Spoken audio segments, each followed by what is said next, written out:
Bonjour à toutes et à tous, soyez les bienvenus pour ce 74e Congrès national des pharmaciens ici à Lille. Alors pour celles et ceux que je n'ai pas eu la chance de croiser encore ce matin, je m'appelle Annabelle Baudin, je suis journaliste et j'ai le plaisir de vous accompagner cette année encore pour ces 2 jours de congrès. Alors côté programme, il va être dense et riche cette année puisque nous vous proposons 2 conférences plénières, 2 tables rondes et vous le savez, de nombreux ateliers pratiques et ateliers partenaires. Mais pour l'heure, place à l'inauguration officielle. J'ai le plaisir d'appeler Madame Cécile Michelet, membre du Bureau national et responsable de l'organisation du Congrès. Nous pouvons l'applaudir chaleureusement.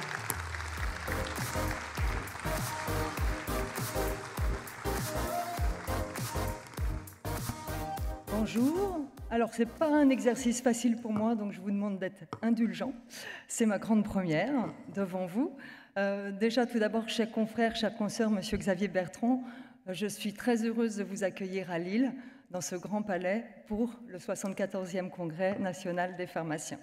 Donc, un congrès, vous l'avez remarqué, qui dorénavant se déroule en juin, avec les beaux jours, même si aujourd'hui, pas trop, mais surtout à un moment où on est peut-être un peu plus au calme dans nos officines, et puis loin de l'agitation qu'on va avoir en octobre, avec vraisemblablement une grande campagne de vaccination grippe et Covid.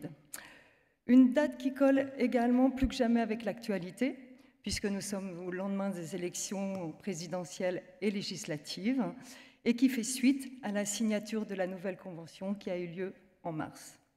Alors, le Congrès national des pharmaciens, je ne vous apprends rien, c'est un congrès incontournable dans la profession, de par son programme, je vais y revenir dans quelques instants, et aussi grâce au nombre des prestataires présents qui nous sont fidèles, qui nous suivent, et je les remercie déjà maintenant. Alors, le congrès, c'est aussi un véritable lieu d'échange et de formation, et j'aimerais insister là-dessus, il doit concerner toute l'équipe officinale, du titulaire à l'adjoint, mais aussi du préparateur à l'étudiant. Donc le programme, Annabelle l'a dit, il est riche, il est dense cette année. On a de très nombreuses personnalités qui ont accepté de venir pendant ces 2 jours. Tout d'abord, nous avons l'honneur de recevoir M. Xavier Bertrand, le président de la région Hauts-de-France, ancien ministre de la Santé, qui va inaugurer ce congrès après moi. Suivra la première intervention plénière dans cet amphi, avec le décryptage de la nouvelle convention par M. Thomas Fathomme, le directeur général de l'assurance maladie, et par notre président, Philippe Bessé, et vous pourrez leur poser toutes vos questions, même les plus gênantes. Cet après-midi, nous aurons la présidente de la Haute Autorité de Santé qui interviendra en visio pour nous expliquer les différentes missions de la Haute Autorité de Santé, qui ont en grande partie, pendant ces 2 ans d'année Covid que nous venons de traverser, influé sur l'élargissement des missions que nous avons pu faire, ainsi que nos préparateurs. Vous allez avoir aussi 2 tables rondes sur des sujets complètement différents. L'une sur les différences d'exercice officinal entre nos amis belges et la France, et on va voir de quoi on peut s'inspirer. Et là, on a la chance d'avoir le président de l'association pharmaceutique belge avec nous. La deuxième table ronde sera dimanche matin sur les évolutions des études et de la pratique officinale qui en découle de nos futurs pharmaciens et nos futurs préparateurs, avec la présence de Sébastien Delécluze, qui vient d'être nommé conseiller technique crise sanitaire et prévention auprès de la Première ministre. Et bien sûr, vous le savez, ce congrès, c'est aussi de nombreux ateliers pratiques sur des sujets extrêmement variés qui vont de l'extension des compétences vaccinales à l'acquisition des droits, aux ESCAP, à l'économie de la santé, à l'engagement de nos confrères en Ukraine et bien d'autres encore. Je vous laisserai regarder le programme. Juste un tout petit mot sur un atelier que vous avez peut-être vu, qui est le dimanche matin, qui vous a peut-être interpellé, qui est le concours de pitch. Alors là, c'était un grand mystère pour moi. Donc, c'est un concours qui a été réalisé en partenariat avec l'Association nationale des étudiants en pharmacie de France et Réseau Pharma. Et ils ont eu l'idée de faire travailler des équipes d'étudiants et de start-up sur un thème qui est comment améliorer et accélérer la digitalisation des pharmaciens. 4 équipes ont été sélectionnées, 2 start-up, 2 étudiantes. Elles viendront présenter leurs résultats sous forme d'un concours de pitch. Donc, je vous incite à aller les voir. C'est le dimanche matin. Les 2 équipes gagnantes se verront remettre un prix dimanche à 12h15. Nous avons également toute une session d'ateliers partenaires, parce que ce congrès sans les partenaires ne serait rien. Donc, avec des ateliers animés par MSD, Pierre Fabre, Teva, Sanofi et Doctolib en fin de matinée aujourd'hui. Et bien sûr, vous le savez, ce congrès national des pharmaciens, c'est un lieu convivial, en grande partie grâce à tous nos partenaires exposants. Et je vous invite, vous avez un très très beau parterre d'exposants cette année, je vous invite à aller faire un tour dans les stands et échanger avec eux.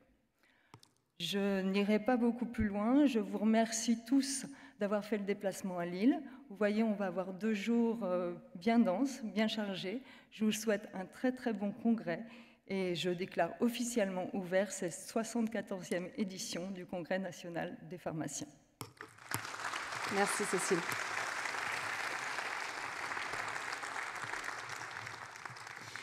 Je passe maintenant la parole à Monsieur Jérôme Cattiot, président de la Fédération des syndicats pharmaceutiques du Nord et du Pas-de-Calais. Soyez le bienvenu. Je vous laisse la parole.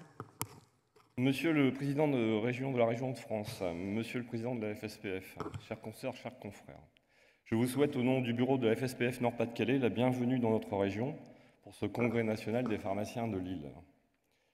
Je vais y associer les présidents des départements de l'Aisne, de l'Oise et de la Somme, les remercier pour leur aide, leur présence afin de représenter dans sa globalité ce beau territoire des Hauts-de-France pour notre syndicat. Vous allez pouvoir durant ces 2 journées assister à des débats, des conférences, des ateliers et des formations. Tout cela afin d'échanger sur notre passé, mais aussi afin d'affronter notre avenir professionnel. Je voudrais remercier l'ensemble des pharmaciens pour leur implication active lors de la crise sanitaire et leur participation à l'effort national de la santé publique pour lutter contre la Covid. Nous avons fait honneur à notre profession et la reconnaissance de nos patients n'en restera que plus pérenne. Ce combat n'est pas terminé, restons vigilants pour la population, nos équipes et nous-mêmes. L'avenir, c'est la nouvelle convention qui sera aussi débattue durant ces 2 journées et qui sera l'un des axes de nos échanges durant tout ce congrès. Je voudrais vous remercier toutes et tous pour votre participation à celui-ci, consoeurs et confrères venus de toute la France et des DOM. Je vais laisser dans quelques instants la parole à monsieur Xavier Bertrand, président de région, en vous rappelant qu'il a été le dernier ministre de la Santé ayant participé en activité et physiquement à un congrès des pharmaciens. Que son regard envers notre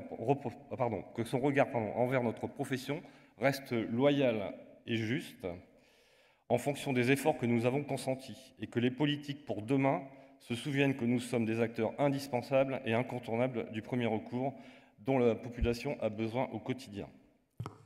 N'oublions pas qu'un congrès se fait aussi grâce aux exposants, que je vous invite donc à visiter, à aller échanger sur leur stand et bien sûr nous rencontrer sur le stand de la FSPF départementale et régionale Hauts-de-France avec sa dégustation de bière locale. Merci à toutes et tous et passez un agréable congrès dans cette région accueillante, même humide comme ce matin. Merci. Merci Jérôme Cattiot, je pense que le message est bien passé. Nous avons l'honneur d'avoir avec nous le président de la région Hauts-de-France et ancien ministre de la Santé. Je vous demande d'accueillir chaleureusement monsieur Xavier Bertrand.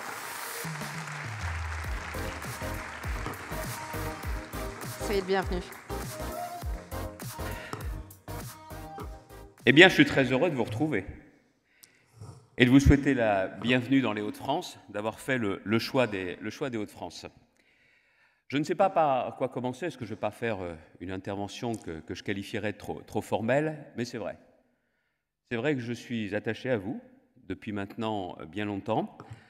Ça m'a fait plaisir à la fois de partager aussi un moment avec les membres de votre bureau, avec le président Philippe Besset, avec aussi mon pharmacien régional, c'est-à-dire celui qui, à mes côtés, à la région, porte ces sujets, pas seulement à l'URPS, mais également qui m'abreuve de ses conseils, c'est Grégory Temprement. Et puis j'ai un plaisir tout particulier. J'ai un plaisir tout particulier de retrouver Philippe Gartner. J'ai eu l'occasion de voir son épouse voilà quelque temps, elle m'a donné de ses nouvelles. Merci Philippe, ça me fait plaisir de te retrouver, surtout pour le travail que nous avons mené ensemble. Merci beaucoup.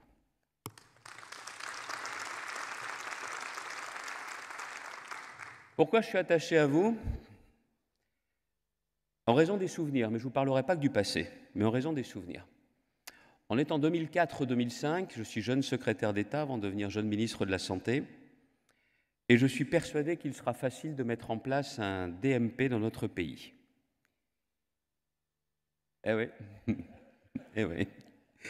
Pétri de conviction de ce que m'avaient dit les conseillers, qu'il fallait bâtir une immense cathédrale et que tout allait être simple et que tout allait être réussi. Et puis il y a un grand monsieur, très très grand, Jean Parot, qui vient voir le jeune ministre et qui lui dit, vous savez, monsieur le ministre, votre DMP, ça va certainement marcher, mais nous les pharmaciens, on va faire beaucoup plus simple, beaucoup plus rapide, mais on a besoin de votre feu vert pour faire le DP.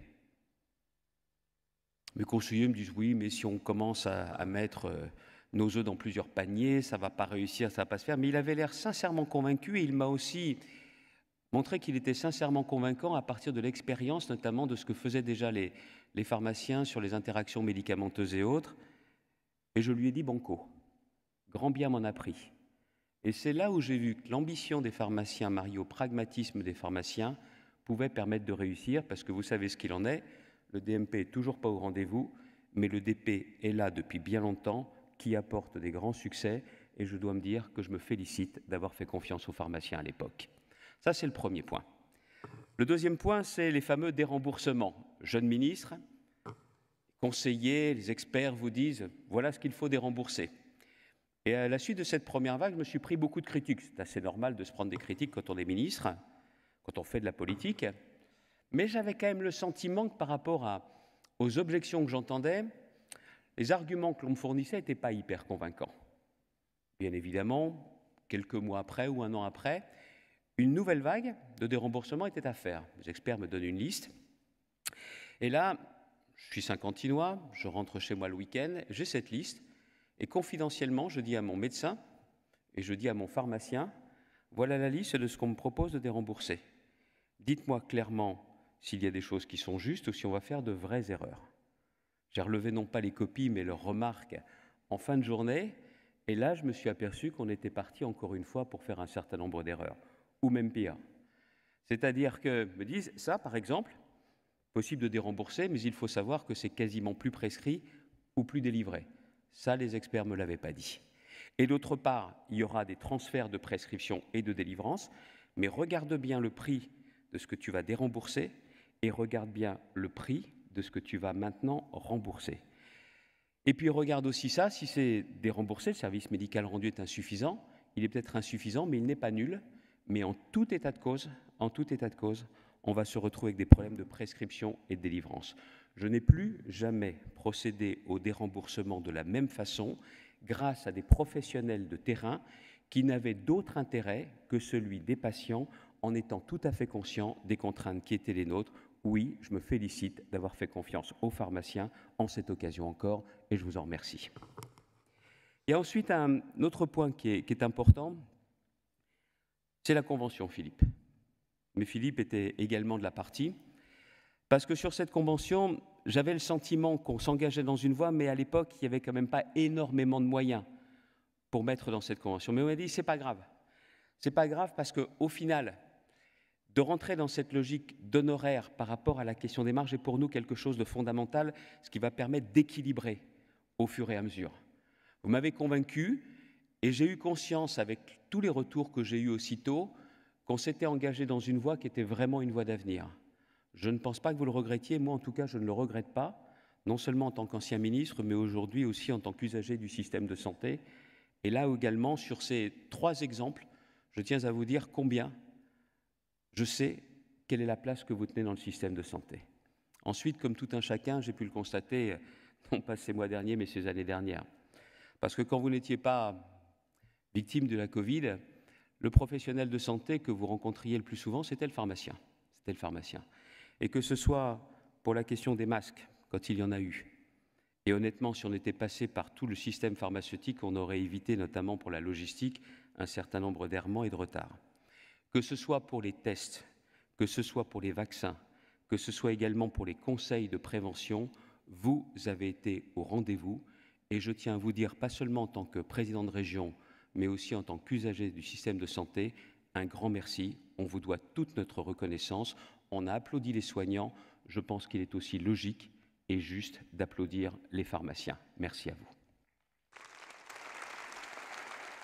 Mais je ne sais pas comment vous avez fait pour tenir. Parce que, bien évidemment, rien n'est du domaine du surhumain, mais je ne sais pas comment vous avez fait pour tenir. Livré bien souvent à vous-même, avec des organisations qui pouvaient être différentes d'une région à une autre.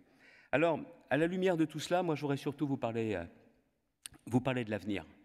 Parce que je reste convaincu, les élections sont passées, je ne cherche polémique à personne, parce que la santé est vraiment un bien commun, que nous allons être face à des défis majeurs, parce que personne ne peut se résoudre au fatalisme de l'effondrement de notre système de santé. Pourtant, vous savez bien, les uns et les autres, que notre système de santé est aujourd'hui en risque. C'était le système de santé dont on se targuait qu'il était le meilleur au monde, mais on sait que les fragilités touchent même le meilleur système de santé au monde et qu'aujourd'hui, il n'y a pas que l'hôpital public qui est en difficulté. Entre parenthèses, on ne réglera pas les problèmes du système de santé, ni même les problèmes de l'hôpital public, en ne pensant qu'à l'hôpital public et en oubliant toute la partie libérale. Certainement pas. On sait que notre système de santé a longtemps souffert du cloisonnement. Recommençons le cloisonnement pour les solutions et nous sommes convaincus qu'il n'y aura pas de solution efficace en la matière. Mais allons un peu plus loin. Déjà, quand vous voulez réussir des réformes, parce qu'il s'agit d'une réforme là pour sauver et pour améliorer, il faut rester fidèle aux fondamentaux. Et les fondamentaux qui sont les vôtres, je pense notamment à la question du réseau, je pense à la question du monopole, je pense à la question du capital. Tout ça, ça tient, tout ça, ça marche. Alors n'allons pas casser ce qui marche aujourd'hui pour aller justement vers l'aventure. Sur le monopole, ma position a toujours été constante, y compris au moment de la crise Covid. Même si ce que je dis peut être populaire dans cette Assemblée, mais très impopulaire à l'extérieur de cette Assemblée, la délivrance des médicaments ne doit pas et ne peut pas se faire en dehors des officines. Même si on nous vend la question du pouvoir d'achat, j'y suis très attaché, ça se défend autrement. Le médicament n'est pas un produit de consommation courante, il n'a pas sa place pour être délivré en dehors des officines pharmaceutiques. Et comme je sais que c'est répercuté à l'extérieur, Philippe, j'assume totalement mon propos. Sur la question du réseau, s'il y a des évolutions qui doivent se faire, elles ne peuvent pas se faire en imposant quoi que ce soit à la profession parce que vous savez exactement quelles sont vos responsabilités. Nous avons parlé notamment de l'enjeu qu'il peut y avoir pour les communes touristiques.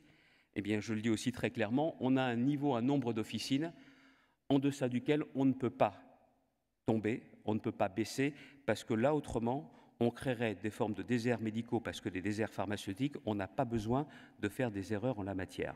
En revanche, il faut aussi prendre conscience qu'il n'y a pas que l'hôpital public qui est accessible 24 heures sur 24. Il y a aussi cette croix verte, cette étoile verte pour certains, qui est accessible, pas toutes bien évidemment, mais qui est accessible partout sur le territoire, 24 heures sur 24. Et ce maillage est important. Et ce maillage est important, et encore une fois, il ne doit y avoir aucune décision arbitraire venue d'en haut.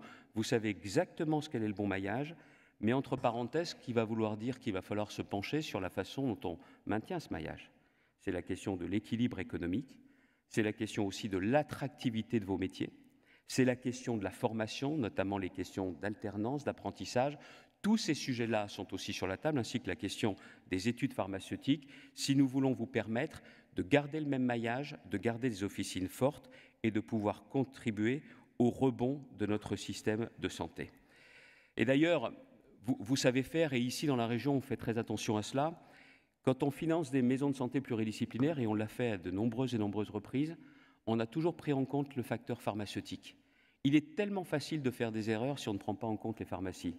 Parce que vous ouvrez une maison de santé, sur le papier c'est très bien, mais vous ne voyez pas que vous allez faire périr une officine qui va se trouver distante de la maison de santé.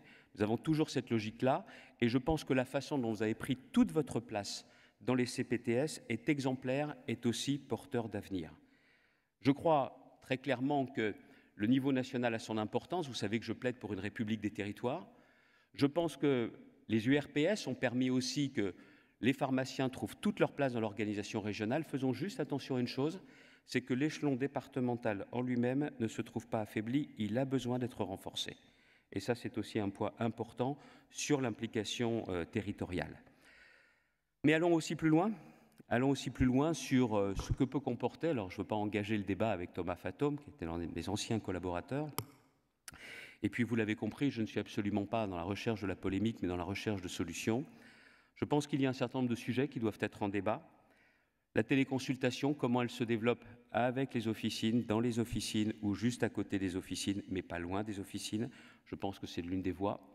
Et est-ce qu'il ne faut pas aussi accélérer, mais vite, sur l'acte de conseil pharmaceutique, parce que je suis intimement convaincu que c'était la logique de la Convention et qu'aujourd'hui, ce n'est pas seulement une question de logique, c'est une exigence pour pouvoir aller beaucoup plus loin, au-delà de ce qui se fait aujourd'hui pour les femmes enceintes. Et vous m'avez aussi convaincu que sur tout ce qui est e-prescription, il fallait que l'hôpital joue complètement le jeu si on veut mettre un terme également à un certain nombre de trafics qui sont organisés par des ventes très organisées et que d'autre part, c'est aussi important dans l'intérêt des patients. Voilà un certain nombre de sujets que je voulais porter devant vous. Parce que je vous connais depuis longtemps, je sais ce dont vous êtes capable et qu'on peut vous faire confiance. Parce qu'au moment de la crise sanitaire, vous avez répondu présent comme tout le monde, mais vous n'avez pas vocation à être oublié. Parce que je sais aussi quelle est l'implication sur l'ensemble du territoire et pas seulement dans cette région. Et parce que je crois que nous sommes en phase sur les évolutions qui sont à venir à travers de ce formidable vecteur qu'est la Convention. Je sais que les défis sont immenses, mais que si on travaille en partenariat et en confiance avec vous, on saura relever ces défis. C'est le président de région qui s'exprime, mais pas seulement. Dans les semaines et dans les mois qui viennent, je ferai entendre ma voix sur notre système de santé, sans polémique. Et surtout qu'en plus, il faut bien le reconnaître, la situation politique aujourd'hui est telle qu'il ne doit pas y avoir de confusion, mais qu'on doit plutôt chacun apporter notre pierre à l'édifice, surtout dans un domaine, la santé, qui est aujourd'hui en grande difficulté, voire en péril. Et le débat que nous avons eu tout à l'heure lors de cette rencontre avec le président et son bureau, les échanges que nous avons aujourd'hui me font dire une chose, je suis aussi à votre disposition pour porter un certain nombre des thèmes qui vous sont chers, parce que permettre de renforcer la place des pharmaciens, c'est permettre de renforcer notre système de santé en soi. Je n'ai pas deux discours en fonction des interlocuteurs, c'est une conviction profonde et ancienne chez moi, et c'est aussi une conviction d'avenir. Notre système de santé est malmené, mais il a aussi des fondamentaux, et ces fondamentaux de la désorganisation, ce sont les hommes et les femmes. Je sais pertinemment que j'ai devant moi des hommes et des femmes qui ne veulent qu'une seule chose, c'est pouvoir apporter le maximum à l'ensemble des Français pour préserver leur santé, pour pouvoir la renforcer. C'était aussi le sens de ma présence et de mon message ce matin. Merci pour ce que vous faites, je suis très heureux d'avoir ouvert ce congrès.